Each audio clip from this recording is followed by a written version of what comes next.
ujue kuna vitu vinahuzunisha lakini vinachekesha sana.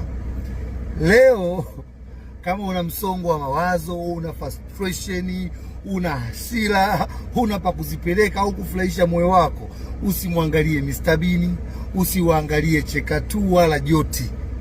Sikiliza mahubiri ya ufufuo na uzima kwa Askofu Gwajima. Lakini sasa nataka tuulizane maswali.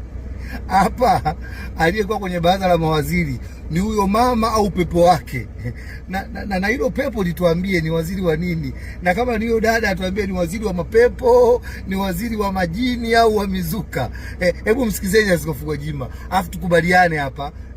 Yule dada ni pepo, ni waziri wa mapepo, waziri wa majini? Yaani kama una hasira usimsikilize Mr. Bean leo, usimtazame Cheka Tu.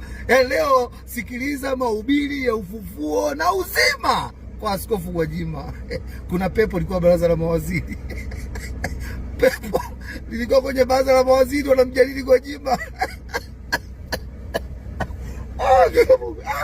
Inchi inchi kiboko, inchi na watu, mapepo ya nchi kiboko, mapepo ya nchi yanaingia mpaka baraza la mawaziri.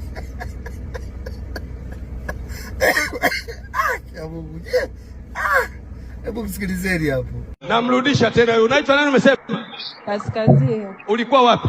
Nilikuwa kwenye kikao la baraza la mawaziri. Umetoka kwenye kikao sasa hivi? Ndio. Mnafanya nini? Tunakujadili wewe.